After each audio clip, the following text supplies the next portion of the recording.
News খবর আমাদের সময় টিভি চ্যানেলে আপনাদের সবাইকে স্বাগত। আজকে আমরা আমাদের একজন ভাইকে কথা বলতে জিজ্ঞাসা করতে বলবো সে কি বলতে পারে, বুঝেছেন? তো আমরা যাচ্ছি তার কাছে। হ্যালো ভাই, আপনি কিছু বলতে চান?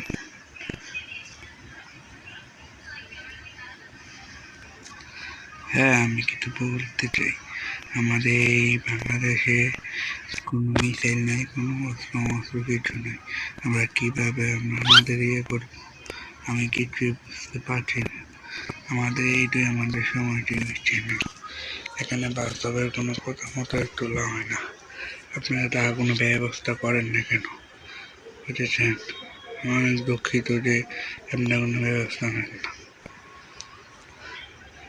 ভাই, আপনার কথাটি শুনে আমার অনেক অবাক লাগছে, কারণ আপনি রিয়েল কথা বলেছেন। আমার তো অনেক ভালোই লেগেছে, বুঝেছেন?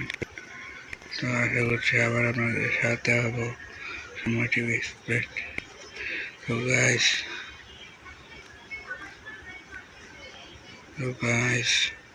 আপনারা সবাই জানতে পেরেছেন যে ও কি বলেছে, আমরা বাদ দেব। এবার আমরা চলে যাবো আমাদের রেস্টুরেন্টে, যেখানে আমাদের কোনো প্রেসেন্স নাই। আমরা চলে যাবো বাংলা এসেছে। তো বাংলাদেশে আওয়ামী লীগ আর বিএনপির মধ্যে জানেন আমরা সবসময় ঝগড়া লেগে থাকে।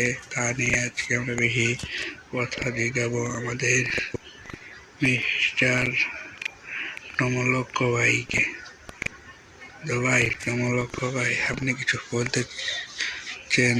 তা বাংলাদেশের এই আওয়ামী লীগের বিএনপির মায়েদের যে গাইজা বাড়াবাড়ি চলে, তা আপনি কিছু বলতে চান? হ্যাঁ, আমি বলতে চাই, কারণ ওরা আমাকে এমন কষ্ট দিয়েছে, আমার টাকা পয়সা দিয়েছি। আমি লিখছিল ভালো ছিল, আমি সুখে ছিলাম, ভালো ছিলাম, কিন্তু বিএনপি আসার পর আমার ভালো লাগে না। তাই আমি ওদের কাছে ওদের বক্তব্যে চলে বলেছেন, আপনি কি ভালো আছেন? তাই আমি দেখে করছি, বুঝেছেন? তো ভাই, যা কথা বলেছেন সব কিছু ঠিকই আছে, তো আমার তো কিছু করার না, আমি সময় টিভি চ্যানেল। তো গাইস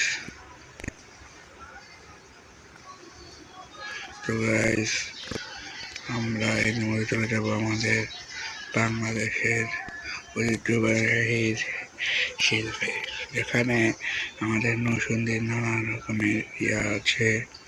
আমাদের নরসিংদীর মধ্যে রয়েছে বিখ্যাত কলা, যে নরসিংদীর মধ্যে সবাইতে বেশি কলা উৎপাদন হয়। এটা আমাদের তেষ্টা মেটেও বিদেশ শহরে পাচার হয়। তো আমরা তা অনেক করবো। তো একটা নাইস আমরা এর মধ্যে রয়েছি আমাদের আর টিভি চ্যানেল থেকে বের হয়ে যাব, তা আপনারা কল্পনা করতে পারবেন।